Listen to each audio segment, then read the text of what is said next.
Bonjour à tous, bienvenue dans la capsule vidéo sur les associations dans le modèle entité-association. Les associations, c'est en fait les liens qu'il y a entre les différentes entités.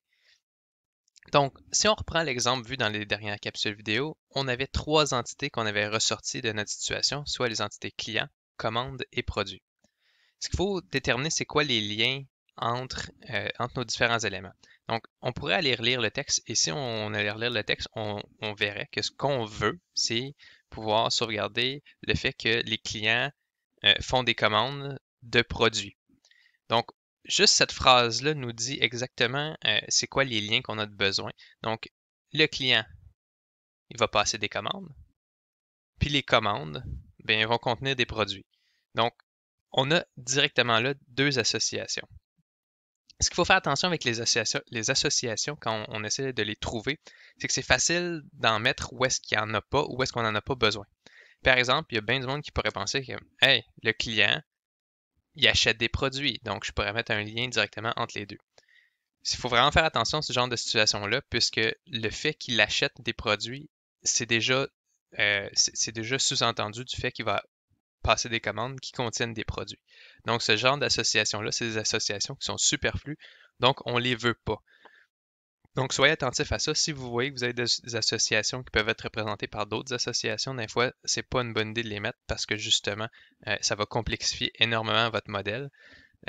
Donc, on veut juste pas les mettre. Par la suite, ce qu'il va falloir faire, c'est nommer nos entités. Donc, on va vouloir nommer chacune des entités qui nous restent, donc celle entre client et commande, puis celle entre commande et produit. La façon qu'on nomme ça, c'est en se posant la question suivante. Qu'est-ce que l'entité fait avec l'autre entité? Donc, dans ce cas-ci, qu'est-ce que, par exemple, le client fait avec la commande? Donc, le client, on l'a dit tantôt, il passe une commande. Donc, on va l'écrire ici, le client passe une commande. Ce qui est intéressant, c'est qu'on va vouloir avoir le nom dans les deux sens. Donc, on va vouloir se poser la question, mais à l'inverse. Qu'est-ce que la commande fait avec le client? Donc, vous allez voir que souvent, ce qu'on va avoir, c'est une tournure de phrase comme ça. Une commande est passée par un client.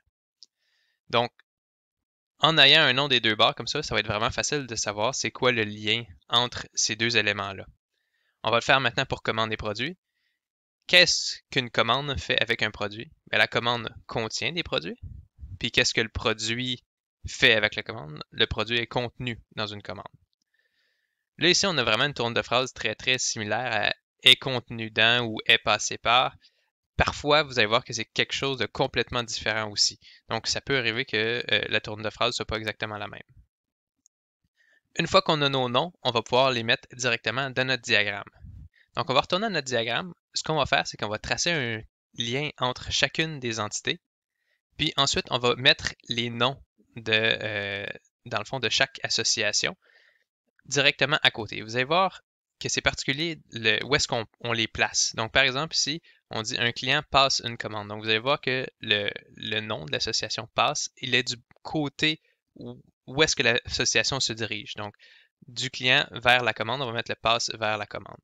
Ici, commande est passé par, vous allez voir que le est passé par est du côté du client, donc dans la direction où est-ce qu'on veut que la phrase s'en aille, donc où est-ce qu'on veut que l'association s'en aille. Vous allez voir que plus tard, quand on va travailler avec les cardinalités, entre autres, ça va être plus facile justement si on les place de ce côté-ci. Donc, vous faites la même chose pour entre commande et produit, donc une commande contient un produit et un produit est contenu dans une commande. Donc, ça conclut la capsule vidéo sur les associations. C'est pas vraiment plus compliqué que ça. Donc, la prochaine capsule vidéo va porter sur les cardinalités.